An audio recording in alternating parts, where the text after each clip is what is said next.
خوب، بسم الله الرحمن الرحیم ولا حول ولا قوة الا بالله العلی العظیم. الحمد لله رب العالمین و صلی الله علی محمد و آله الطاهرین.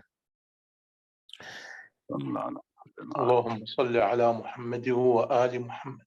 در انتهای بحث ما این بلحاصل رو یه بار دیگه مجدد ببینیم. صفحه 22 رو اگر لطف بکنید بیارید که دیگه در انتهای بحث از قسم دوم از مجتمعات، یعنی مجتمع جامعه اسلامی که قوانینش الزامی خودشون نمیبینند، خودشون رو ملزم نمیبینند که حتما بر اساس شرع اسلام باشه، مطابق مصالحی که میبیند قانون گذاری میکنه. والحاصل قد تحصل ان الالتزام بالقوانین و الاحکام المدنیه فی هکذا مجتمع واجب مطلقاً لحفظ المجتمع عن الهرج و المرج و لقاعدة عدم الاختلال بالنظام. یعنی بر اساس اون دلیل عقلی ممانعت از ایجاد هرج و مرج و ممانعت از اختلال به نظام مطلقاً واجب بود و واجب مقیداً به عدم مخالفته مع الکتاب و سنه به دلالت نهج و صحیحة الفضیل فضل ابن شازان. با این سخن امیرالمومنین در نهج البلاغه و صحیح فضل ابن شازان مقید به عدم مخالفت با کتاب و سنت در واقع وجوب التزام رو استفاده کرد. خب این التزام مخالفت هم همون بحثی که راجع به جامعه‌ای که بر اساس شرع و فقه دینی، فقه اسلامی قانون گذاری میشه، گفتیم مخالفت در واقع جایز نیست مگر آنچه که در قانون ذکر شده باشه، در خود قانون گفته باشن که در شرایط ویژه‌ای، در این شرایطی که مثلا باشد، اگر این شرایط پیش آمد، اگر مثلا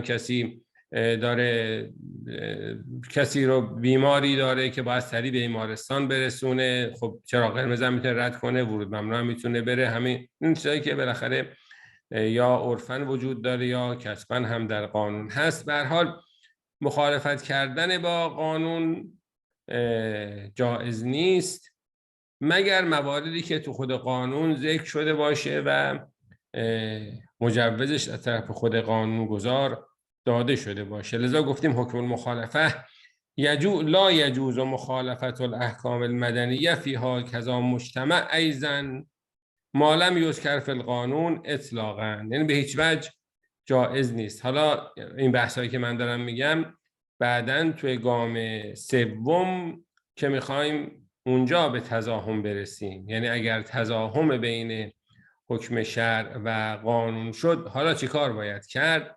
پس حالت اولی این هست که با قانون مطلقاً نمیشه مخالفت کرد مگر اینکه جای خود قانون اجازه داده باشه.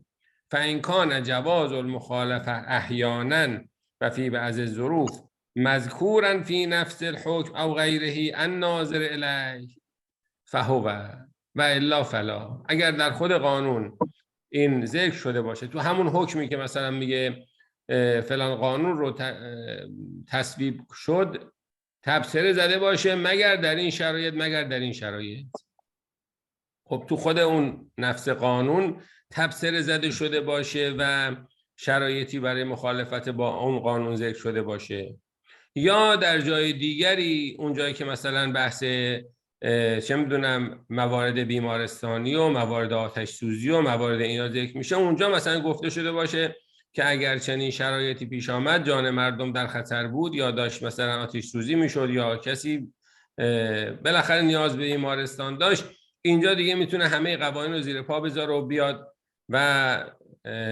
اون رو از خطر برهانه یا شخص به بیمارستان برسانه.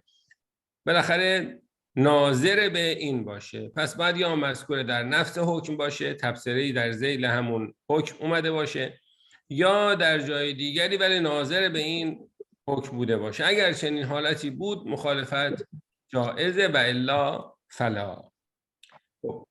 اینم که دیگه مشابه همون که ما در مجتمع قبلی هم صحبت کردیم، دیگه بحث خاصی نداره. میریم سر قسم سوم.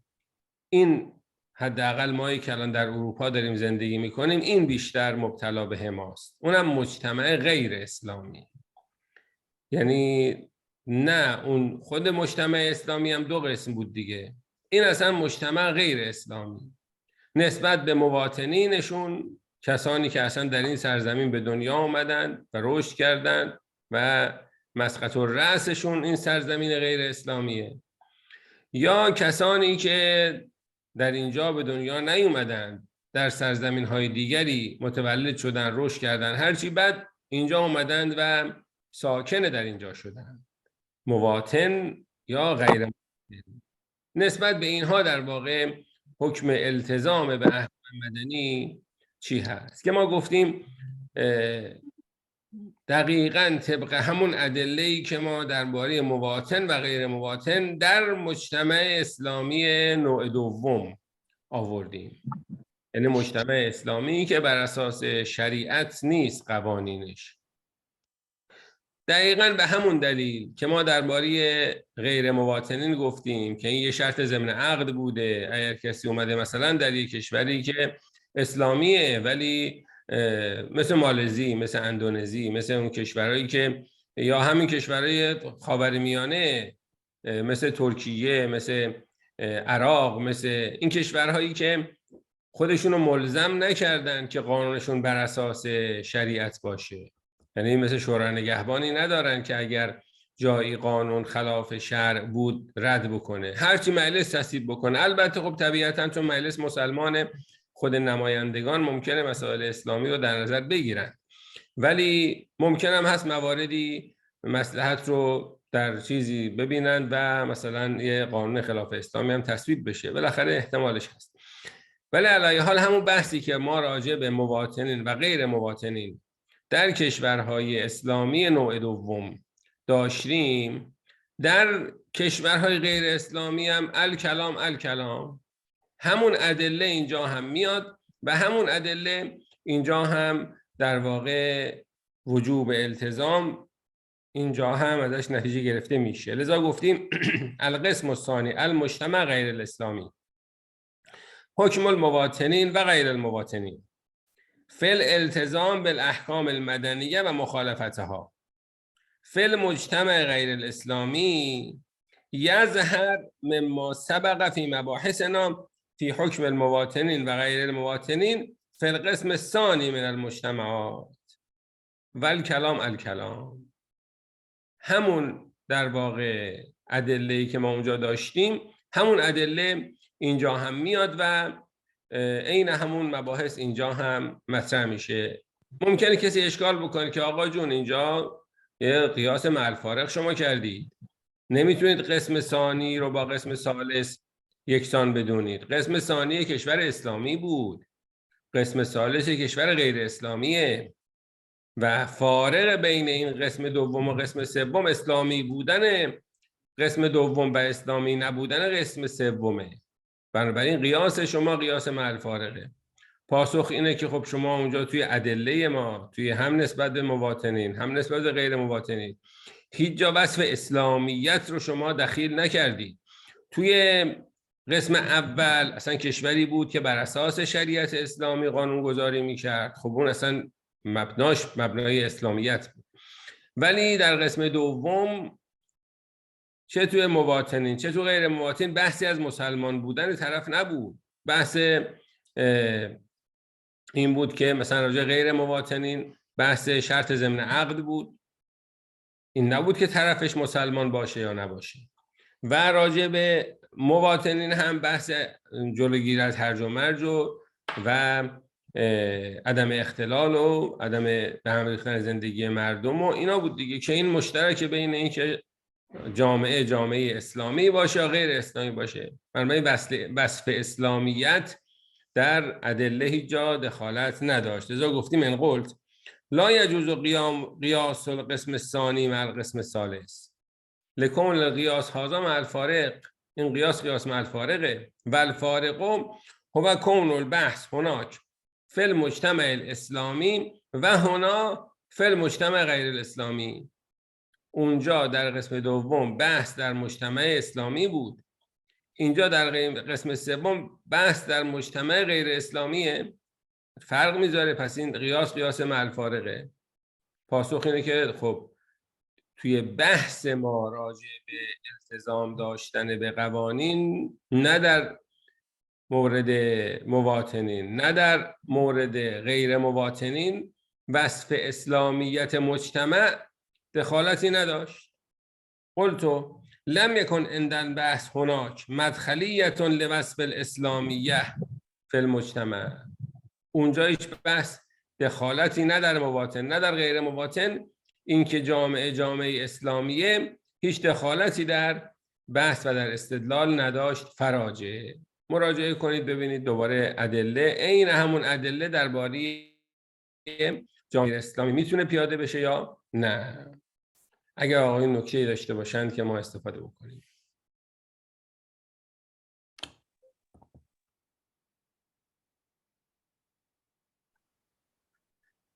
خب ظاهرا تا اینجا اگر یک سوالی حاج آقا خدمت حضرت عالی، اینی که در احکام مدنی، خب آیا در مطلق احکام مدنی الان داره بحث میشه یا مثلا در بعض الاحکام؟ نه، در مطلق احکام، یعنی در مطلق قوانین. خب اگر مثلا به عنوان سوالی، حالا اگر در کشوری اروپایی مثلا ممنوع باشه عقد موقت، ازدواج موقت، این شامل همین هم میشه؟ خب همون دیگه، اصلا بحث ما بر همینه. بحث ما برای همینه، جایی که تزاحم داشته باشه احکام مدنی، قانون با احکام شرعی، با فتوا، اینجا چه کار باید کرد؟ خب اصلا تزاحم کجا شکل میگیره؟ وقتی که ما معتقد بشیم به این که عمل کردن به احکام مدنی و قوانین به طور مطلق واجب است، از این طرف هم عمل کردن به فتوا و احکام شرعی مطلقاً واجب است، بعد یه جایی ببینیم نمیشه به این هر دو واجب عمل کرد. نمیشه هم به احکام مدنی عمل کرد هم به احکام شرعی عمل کرد. نمیشه هم به قانون وفادار بود هم به شرع وفادار بود. اونجا چیکار باید کرد؟ مثلا اصل بحث در همینجاست. لذا ما در گام اول باید ثابت بکنیم که عمل و التزام به احکام مدنی به نحو مطلق واجب است. از اون طرف هم در گام دوم ثابت بکنیم که التزام و عمل به احکام شرعی مطلقاً واجب است. بعد بیایم ببینیم پس کجا با هم تزاحم پیدا میکنه. ولی اگر واجب نباشه که اصلا تزاحمی پیش نمیاد. تزاحم مال اونجایی که دو تا واجب با همدیگه درگیر شدند و نمیشه به هر دو عمل کرد. مثال معروف تزاحم که میدونید اونجایی که شخص وارد مسجد میشه، نماز به گردنش هست، از آن گفتن موقع نماز شده، الان واجب نماز بخونه و میبینه مسجد نجس شده. دو تا واجب با هم درگیر شدن، نمیتونه هم نماز بخونه هم مسجد رو پاک بکنه، که یکیشو باید رها بکنه بره سراغ دیگری. و خب اینجا آقایون میگن خب پس دو تا واجب با هم نمیشه انجام داد. حالا چیکار باید کرد؟ بحثش تو اصول شده. علی حال اینجا شرط در واقع تزاحم، این که ما معتقد داریم بحث تزاحم میکنیم، در واقع مفروغ عنه که واجب است عمل به احکام مدنی و واجب است عمل به احکام شرعی، بعد دو هم تزاحم بکنه. لذا الان ما در واقع اگر نتونیم اثبات کنیم وجوب عمل به احکام مدنی رو، اصلا تزاحمی شکل میگیره، خود به خود مقدم میشه شریعت بر احکام مدنی. و لذا این داریم روی این بحث میکنیم که آیا واجب هست التزام به احکام مدنی یا واجب نیست، که تا اینجا دیدیم نسبت به جوامع اسلامی هم قسم اول هم قسم دوم این وجوب رو تونستیم ما استفاده بکنیم. عین همون بحث داریم میگیم راجع به کشورهای غیر اسلامی هم میاد و اینجا هم وجوب التزام به نحو مطلق قابل اثبات هست. خب خیلی ممنونم. بخواهش میکنم. یه انقلتی که حالا اینجا ممکنه بیاد اینه که ما در قرآن داریم که لن یجعل الله للکافرین علی المؤمنین سبیلا. خدا هیچ وقت سبیلی بر کافرین به نسبت مسلمین قرار نداده، هیچ برتری مثلا قرار نداده. یا سخن پیامبر اکرم که الاسلام یعلو ولا یعلا علیه، پس نشون میده که تفاوت داره. در واقع حاکم غیر مسلمان، حاکم در کشور غیر اسلامی با حاکم مسلمان، ولو اینکه این کشور کشوری است که بر اساس شریعت هم خودش رو ملزم نمیدونه که قانون گذاری بکنه، ولی بالاخره مسلمانه، جامعه اسلامی، حاکم مسلمانه. در جامعه غیر اسلامی حاکم غیر مسلمانه. ولن یجعل الله للکافرین علی المؤمنین سبیلا. بنابراین اونجا نمیشه این رو بالاخره پذیرفت. کسی بخواد اینطوری بگه پس فرق هست بین جامعه اسلامی با جامعه اسلامی، فرق هست. ان قلت لا مجال لعدم الفرق بینهما، نمیتونید بگید هیچ فرقی اینا با هم دیگه نداره.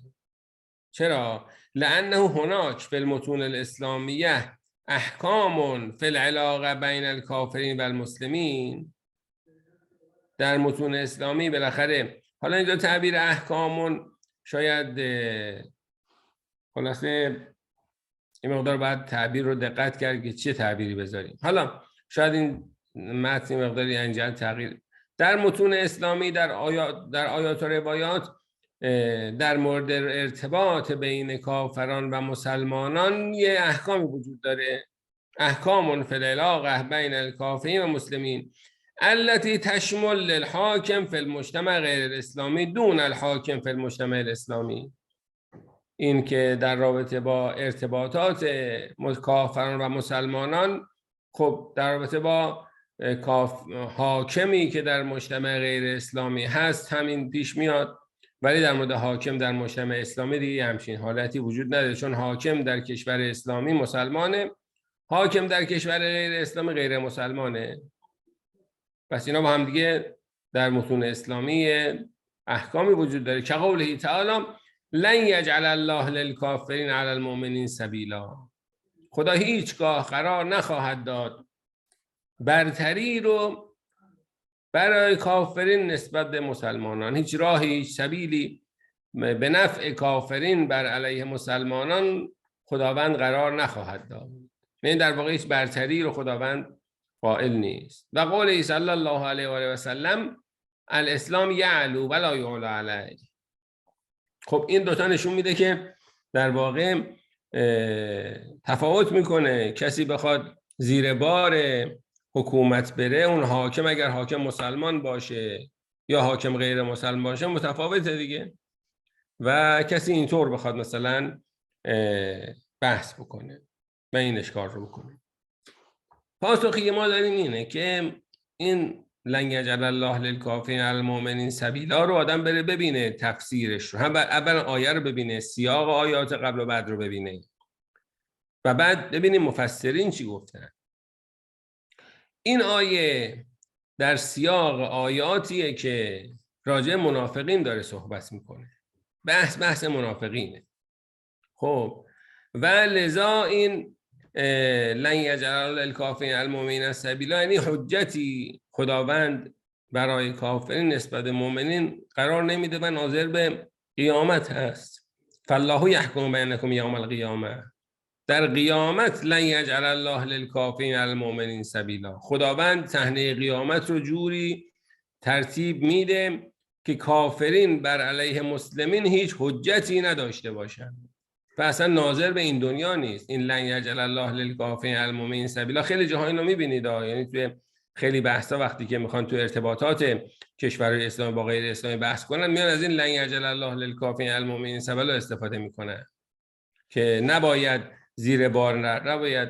خب این اصلا این آیه راجع به قیامته. حالا اینکه به چه نحو باید کشورهای اسلامی و غیر اسلامی با هم مناسباتشون رو تنظیم بکنن یه بحث دیگه است، ولی این آیه ارتباطی با ارتباطات و علاقه و خلاصه ارتباطات این دنیا نداره، داره ناظر به قیامته. ببینید قلتو اما الآیه الکریمه فقط ذهب المفسرون الی کونه ناظرا الی یوم القیامه. مفسرین گفتن مال هذا مقاتل ابن سلیمان. شاید در واقع مقاتل خب یه مفسر خیلی معروفیه، تو خیلی از کتب تفسیری شما میبینید اینو مقاتل گفته. مقاتل از اصحاب امام باقر و امام صادق علیهم السلام و از مفسرین خیلی معروف و قدماء مفسرین دیگه. هذا مقاتل ابن سلیمان و هو من قدماء المفسرین من اصحاب الصادقین علیهم السلام. فهو فی تفسیر آیت الکریمه، این آیه الذین یتربصون بکم، کسانی که خلاصه مراقب شما، در کمین شما، الذین یتربصون بکم فإن کان لکم فتح من الله قالوا الم نکن معکم. اگر شما در جنگ ها پیروز بشید میگن ما شما نیستیم، الم نکن معکم.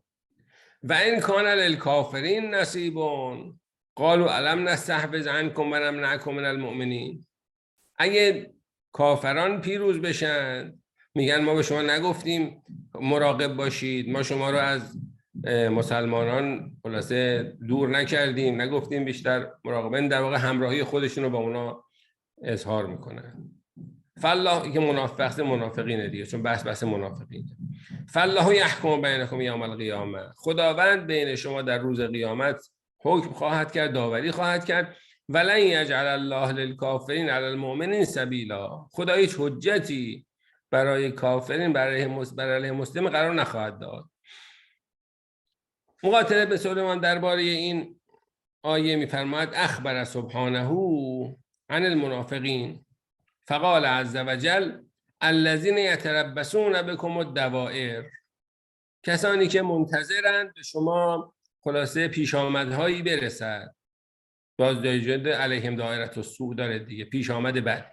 منتظرند که شما خلاصه یه پیشامدهایی، یه اتفاقاتی براتون بیفته. فإن کان لکم معشر المؤمنین فتح من الله یعنی النصر علی العدو یوم بعد، اون مواقعی که شما پیروز میشید، مثل حالا مراد پیروزی در جنگ بدره، قالوا الم نکن معکم علی عدوکم، میگن ما مگه با شما نیستیم، مگه ما همراه شما نبودیم با دشمنتون. فآتونا من الغنیمه فلستم احق بها، از این غنایمی که شما به دست آوردید به ما هم بدید، شما نسبت به ما برتری ندارید، احق از ما نسبت به اینا نیستید که.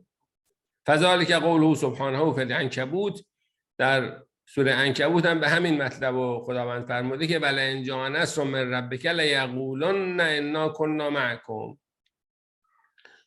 وقتی که خلاصه نصری، پیروزی از جانب خداوند به شما برسه، منافقین میان میگن که انا کنا معکم علی عدوکم، ما با شما بودیم در مقابل دشمنانتون دیگه، که این آیه مال سوره عنکبوت.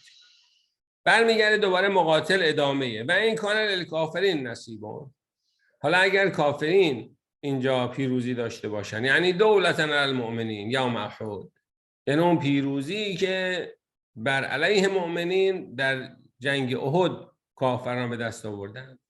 قالوا ای المنافقین للکفار الم نستحوذ علیکم یعنی الم نحط بکم من برایکم و نمنعکم من المؤمنین، ما از پشت خلاصه شما رو احاطه نکردیم، ما از پشت به شما کمک نرسوندیم، شما رو از مؤمنین دور نکردیم، یعنی با شما همراه بودیم، ما خبرچینی برای شما میکردیم، ما به شما گزارش میدادیم. و نجادل المؤمنین عنکم فنحبسهم عنکم و نخبرهم انا معکم، ما خلاصه با مؤمنین مجادله میکردیم و اونا رو سعی میکردیم از شما دور بکنیم و به اونا بگیم که ما هم با شماییم. قالوا ذالک جبنا و فرقا منهم، اینو از ترس و از خلاصه حالا من این فرقا رو حالت نفاق و اینها مثلا.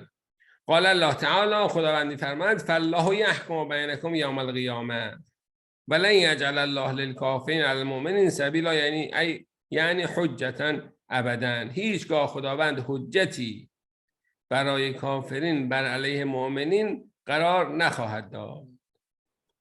که بعد خود مقاتل میگه نزلت فی عبدالله ابن ابی و اصحابه، این راجع به عبدالله ابن ابی که رئیس منافقین مدینه بود و اصحاب او این در واقع آیه نازل شده. خب پس میبینید اصلا لن یجعل الله للکافرین علی المؤمنین سبیلا ارتباطی با ارتباطات این دنیایی نداره، این یه حقیقتی راجع به آخرته و در قیامت خداوند هیچگاه برای کافرین بر علیه مؤمنین یه حجتی قرار نخواهد داد که اونا بخوان با اون احتجاج بکنن بر علیه مؤمنین. البته حالا اینجا این سوال پیش میاد که کافران این وسط چه چیزی حضوری پیدا کردن؟ بحث منافقین بود. آیات بعدی هم راجع منافقینه و این وسط کافرین چه نقشی دارن که تو ارتباطات منافقین خب از مسلمانانی هستند که باطنا منافقن ولی ظاهرا مؤمنن.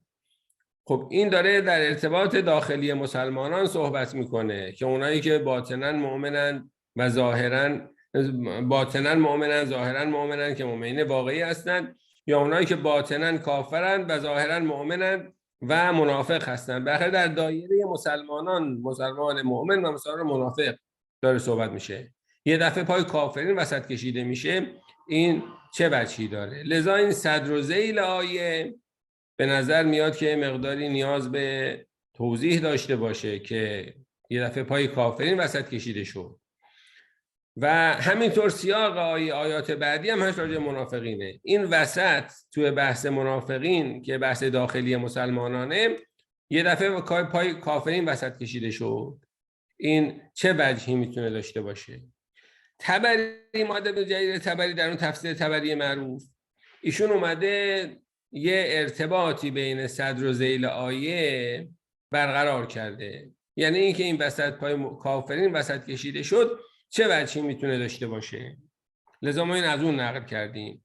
قال محمد بن جریر الطبری فی تبیین العلاقه بین صدر هذه الآیه و سیاقها فی الآیات اللاحقه الناظره الی المنافقین و ذیل الآیه الناظره الی نفی سبیل الکفار علی المؤمنین. چه ارتباطی هست، چه رابطه‌ای هست بین صدر این آیه و ذیل این آیه و همینطور ذیل آیه با سیاق آیات که راجع منافقینه؟ اینطور میگه طبری که ولن یجعل الله للکافرین علی المؤمنین سبیلا، یعنی حجتا یوم القیامه. خداوند در قیامت هیچ حجتی برای کافرین بر علیه مؤمنین قرار نخواهد داد. و ذالک وعد من الله المؤمنین، این در واقع وعده الهی به مؤمنین که چی؟ انه لن یدخل المنافقین مدخلهم من الجنه ولا المؤمنین مدخل المنافقین. منافقین در واقع در جایگاه مؤمنین در جنت وارد نخواهند شد و مؤمنین در جایگاه منافقین وارد نخواهند شد. یعنی در روز قیامت حتی مؤمن جهنمی هم در کنار منافق قرار نخواهد گرفت، چون بالاخره این مؤمنه، منافق نیست، باطن و ظاهرش ایمانه، اما خب حالا گناهکاره، حالا بالاخره اهل جهنم. ولی این با منافق در یک جا نخواهد بود. چرا؟ فیکون بذالک للکافرین علی المؤمنین حجه، تا به این ترتیب اگر مؤمن و منافق در یک جایگاه باشند، ولو در جهنم در یک جایگاه باشند، اینجا زبون کافرین بر مؤمنین باز میشه دیگه، حجت پیدا میکنن. و ان یقول لهم ان ادخلوا مدخلهم ها انتم کنتم فی الدنیا اعداءنا و کان المنافقین اولیاءنا. شما که خلاصه داخل مدخل اونا شدید، شما که همنشین اونا شدید، شما که هم رتبه با منافقین شدید، در حالی که در دنیا شما دشمنان ما بودید و منافقین دوستان ما بودن. اما میبینید که الان شما با هم همنشین شدید. و قد اجتمعتم فی النار فیجمع بینکم و بین اولیائنا. شما الان همتون در آتش در کنار هم جمع شدید، بین شما که دشمنان ما بودید و منافقین که اولیاء ما بودند. فاین الذین کنتم تزعمون انکم تقاتلوننا من اجله فی الدنیا. اون کسانی که شما تصور میکردید با ما کفار دارید میجنگید به خاطر اونا، کجان پس؟ چرا به دادشون نرسیدن؟ فاین الذین کنتم تزعمون انکم تقاتلوننا من اجله فی الدنیا.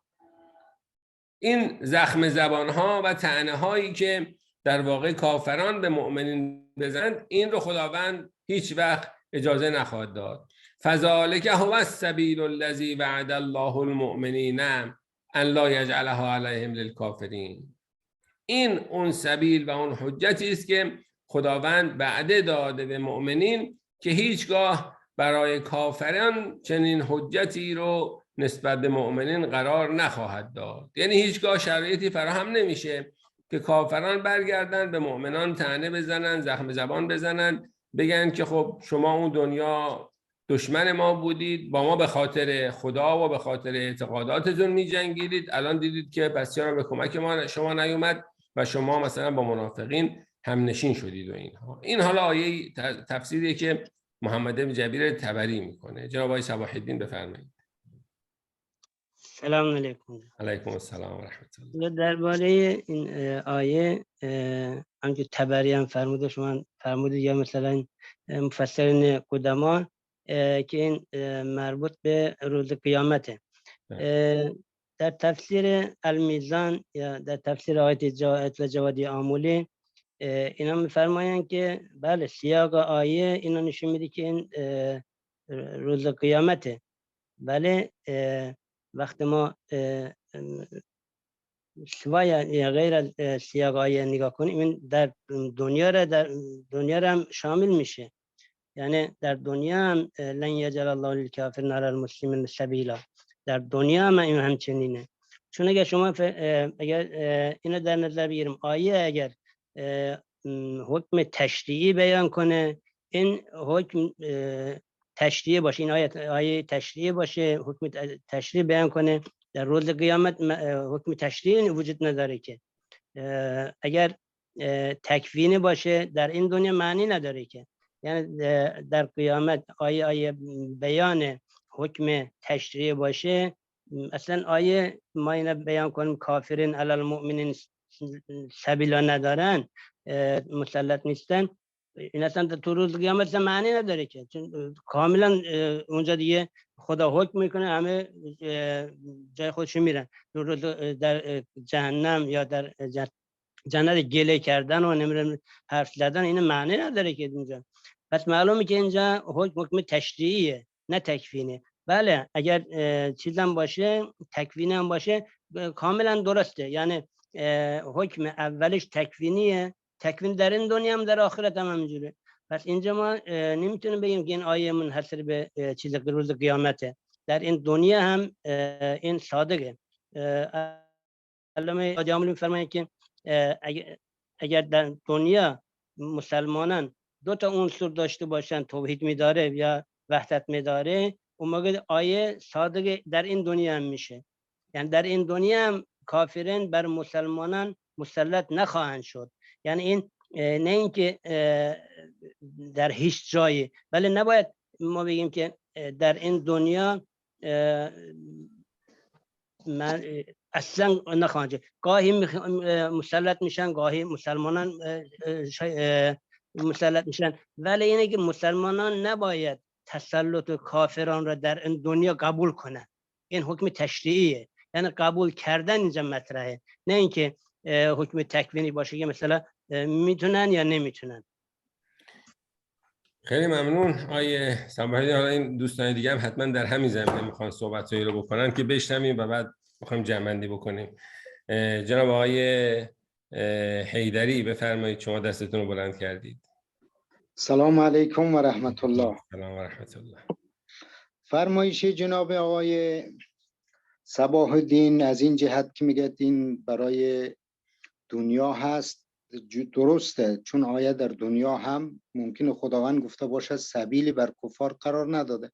یعنی من اینجور فکر میکنم الگوی ما کفار نیست، خدا سبیلی قرار نداده. این که یک کافری سعی و تلاش کند مثل ژاپن مثل آلمان پیش برد و مسلمان های مثل کشورهای ما عقب بماند، این ربطی با خدا ندارد. خداوند فرموده که لیس للانسان الا ما سعی و آیه دنیا را شامل میشد. از اون طرف که آقای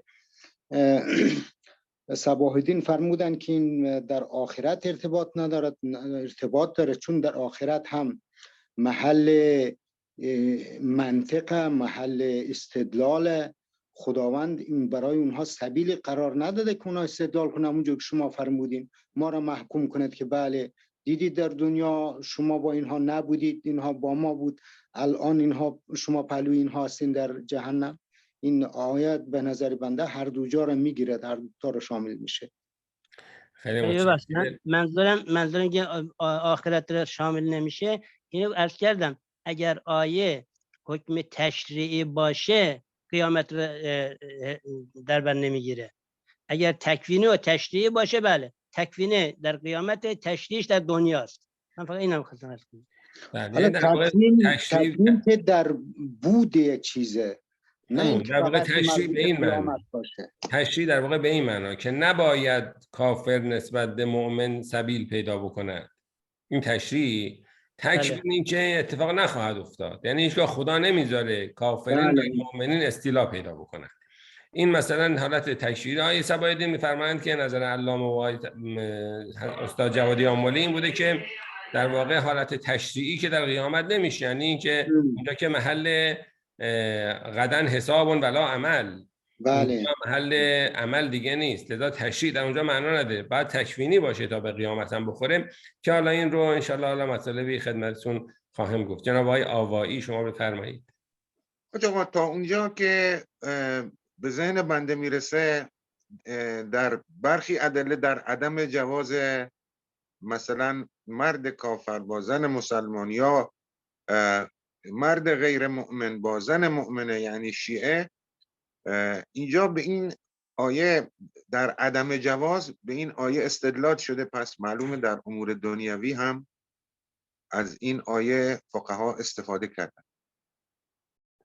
بله، یه قاعده نفی سبیلی رو از همین آیون استفاده کردن که حالا اون رو هم انشالله بایستی پس لازمه که با اونم اشاره داشته باشیم، قاعده نفی سبیل رو که ببینیم اینجا شاید بهره برداری بکنیم. جناب آقای صالح خونساری بفرمایید.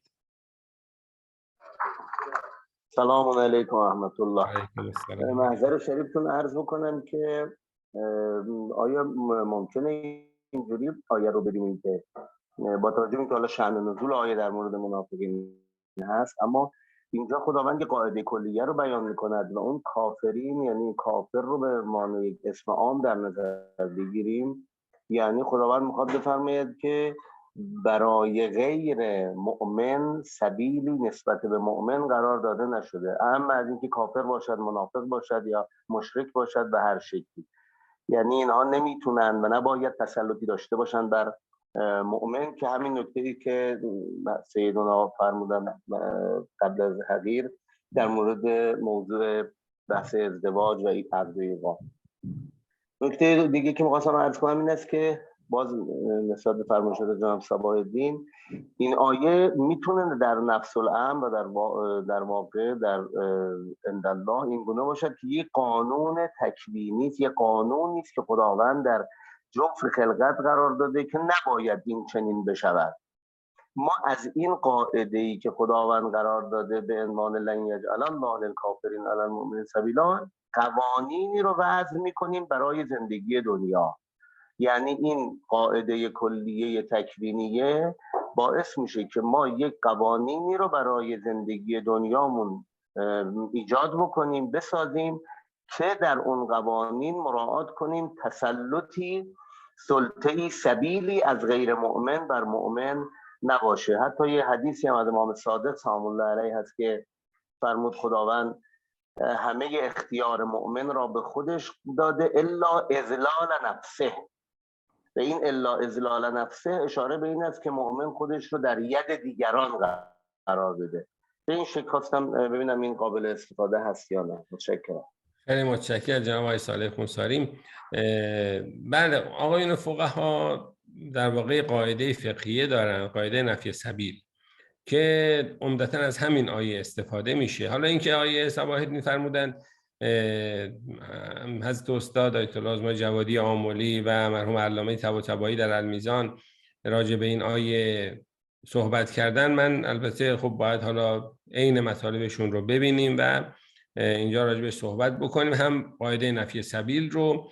ولی حالا بحثی که اجمالاً به نظرم میاد، حالا بحث مبسوط‌ترش انشالله هفته آینده عین مطالب هست علامه و هست آیت الله جوادی آملی رو و راجع به قاعده نفی سبیل از کتب در واقع قواعد فقهیه خواهیم آورد. اما اجمالاً این که لن یجعل الله للکافرین علی المؤمنین سبیلا اگر به معنای این باشه که خداوند در عالم تکوین اساساً در این دنیا و اون دنیا هیچ تسلطی برای کافران نسبت به مؤمنین قرار نداده است، خب این معنی که واقعیت نداره.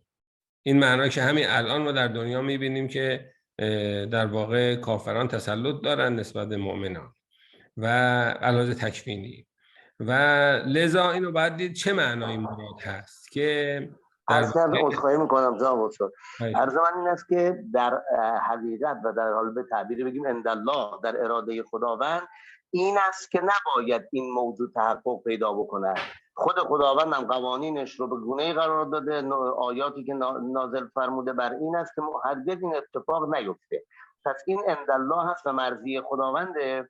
بر اساس این قانون الهی ما میایم برای خودمون قوانین رو وضع میکنیم که این در واقع شکل نگیره که کافر غیر مؤمنی بر مؤمنی تسلط پیدا بکنه و سبیلی پیدا بکنه.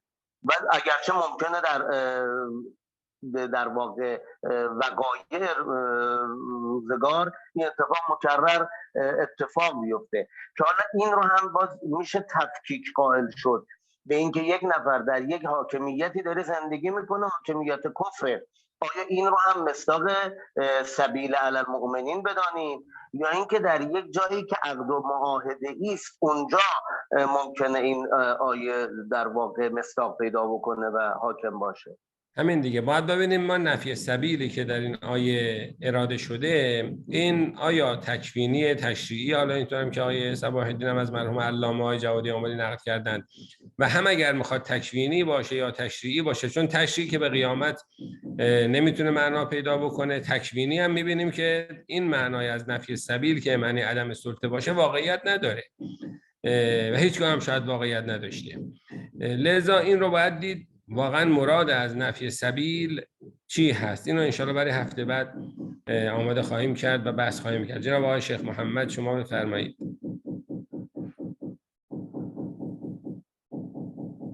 جناب آقای شیخ محمد میکروفونتون خاموشه. السلام علیکم. علیکم السلام و رحمت الله. لعل هذه الآية تشير إلى نفس قوله تعالى إن العزة لله ولرسوله وللمؤمنين، في حين مثلا نجد أن الكثير من المؤمنين الآن يعيشون الذلة بسبب سيطرة الاستعمار والظالمين إلى آخره. فتريد أن تقول الآية إنه لو كنتم مؤمنين لو كنتم التزمتم بالشارع الاسلامی فلم ببخشید مثل که بعضی از آیون میکروفونشون روشنه، اگر لطفا خاموش بکنن که مزاحمت برای میکروفون یکی از آیون روشن هست. حاج آقا شفیعی هست، شاید شما بتونید میکروفونشون رو خاموش کنید. جناب آقای شفیعی درست بفرمایید. نعم، أقول إنه الآية تريد أن تقول لعله لو كنتم مؤمنين لو ملتزمين بأحكام الله وفي دينه فلا يكون لهم عليكم نصيبا. من هذا المعنى مثل قوله إن العزة لله ولرسوله وللمؤمنين. أيضا نتساءل أين العزة الآن للمؤمنين؟ لا توجد عزة في كثير من الحالات. فقالوا أنه لو كانوا مؤمنين، يعني هناك شرط، لو كانوا مؤمنين حقا فهم أعزاء. نفس الأمر لو كانوا مؤمنين لا يكون للمشركين عليهم سبيل أو طريق، لأنهم حين ذلك سوف يكونون ملتزمين بتعاليم الله التي تمنع شرهم. در واقع شما فرمایید که مؤمنین رو همینجا باید گفت مؤمنین واقعی، نه هر کسی که ادعای ایمان و اسلام میکنه مثلا. نه. اونم میتونه تو این زمینه کمک بکنه. بله حالا انشالله این صحبتشون مبسوط‌تر هفته بعد انشالله خواهیم داشت. این نکته هم که فرمودید این رو هم مد نظر قرار خواهیم داد. جناب آقای هاشمی بفرمایید. سلام علیکم، خسته نباشید. سلام. خب بحث زیبا و جالبی هست. این سبیل و یا سلطه‌ای که معمولاً در لسان آیات و روایات اومده، خب این در واقع سقف انتظارات الهی هست از جوامع مسلمین. ببخشید من یه خورده بک‌گراند نویز بود، جا عرض کردم که مزاحم دوستان نباشه. در واقع این سقف انتظارات شارع هست از یک مجتمع اسلامی، ولی اگر در واقع قابل درک نبود، المیسور عند المعسور، به اندازه‌ای که حالا موانع ایجاد میشه اونجا به همون تناسب هم خب شارع مقدس راه در واقع فرار، حالا فرار نگیم شاید جالب نباشه، راه مناسب تری را یا قابل اجرا تری را معمولا میپذیره. ما بهترین یا شاخصترین احکام دینی صلات، نماز. خب نماز چیه؟ نماز باید همه ارکانش درست باشه، استقبالش، وضوش، غسلش، همه چیز. ولی چرا وقتی که به مشکل میخوری اونجا میگن که شما نمیتونی بیستی بنشین، نمیتونی بخواب، آب داری و آب نداری تیمم، انقدر میره تا از صلات فقط یک شکلی میمونه با یک نیتش دیگه. چرا؟ دیگه ما چه کاری از نماز واجب تر داریم؟ همونطوری که باری تعالی برای مهمترین واجبات که عمود دین هست انقدر انعطاف داره، برای بقیه مسائل هم انعطاف داره. بله اگر واقعا بشه که مسلمین یا مؤمنین از هر نظر، از نظر سلطه، از نظر سبیل غیر قابل نفوذ باشن و بلکه برعکس باشه، خب خیلی بهتر. این ایدئال وقتی نیست، تازه بعد خود معنای سبیل و معنای سلطه، حتی عزت به چیه؟ ما الان گاهی فکر میکنیم که در یک جوامع مؤمنین مثلا به هر دلیلی از امکانات و اولیات زندگی و عزت خودشون محرومن، در حالی که ممکن از نظر شارع مقدس همین نهایت عزت باشه.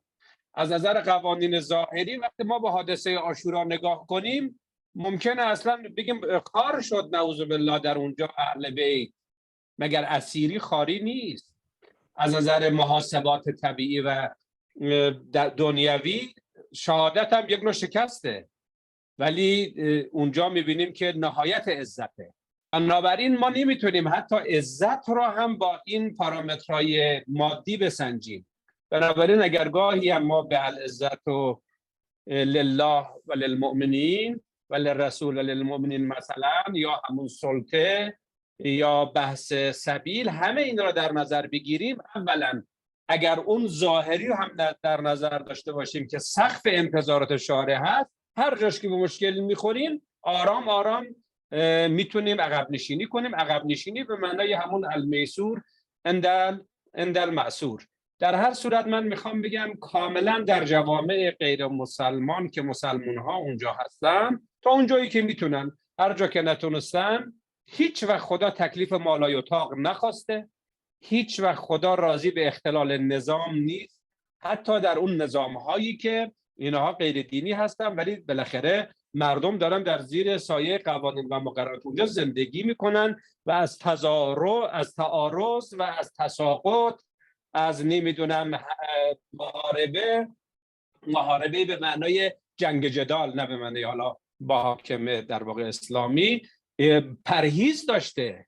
و جالب اینجاست در خیلی از جاها به ماها توصیه شده، در بعضی از روایات که حالا بهش برسیم، که شما در واقع بپذیرید فضای عرفی اونجا را، ازدواجهاشون رو ازدواج بدانید، حتی در بحث طعام و که گاهی میگه حتی شما میتونید از طعامشون هم بخورید. یعنی جایی که خیلی از ما ممکنه در واقع تنفر داشته باشیم یا چندشمون بشه از بعضی غذاها، میگه غذاهای بعضی از اینها رو شما حتی میتونید بخورید. حالا گوشت حسابش جداست، چه بسا شاید اگر کلیت غذا رو بگیریم و چون ما اصل تزکیه نداریم، در اونجا هم اگر اصل میتونستیم چه بسا در بحث گوش هم بشه سرایت داد، البته با به اصطلاح مقدمات خاص خودش.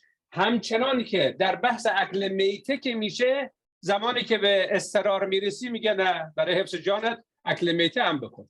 در هر صورت من میخوام بگم این فرمایشات شما و این توضیحاتی که داده شد، اینا هیچ کدوم منافاتی نداره با عزت، منافاتی نداره با سلطه، منافاتی نداره با در واقع سبیل. سپاسگزارم. خیلی متشکرم آقای هاشمی. حالا ما انشالله هفته بعد بایستی اینو بیشتر روی این آیه متمرکز بشیم که این لن یجعل الله، یعنی من لن یرضی الله، خدا راضی نیست به اینکه کافرین نسبت به مؤمنین سبیل و سلطه پیدا بکنند، یا ظاهر آیه اینه که خدای همچین سلطه قرار نداده. اینکه سلطه قرار نداده یعنی شما کاری نکنید که اونا سلطه پیدا بکنند. اون معنی با لن یرضی الله بیشتر تناسب پیدا میکنه. لن یجعل الله، این خدا سلطه قرار نداده بر آنها نسبت به مؤمنین. و حالا این حالت تشریعیش نسبت به قیامت مشکل پیدا میکنه، حالت تکوینیش نسبت به واقعیت این دنیا مشکل پیدا میکنه. اینو حالا انشالله ما هفته آینده بیشتر باید روش متمرکز بشیم، هم ببینیم آقایون در تفسیر چه گفتن، هم ببینیم توی قاعده نفی سبیل چطور این رو معنا کردن. اینو انشالله ما هفته بعد مبسوط‌تر بهش خواهیم پرداخت.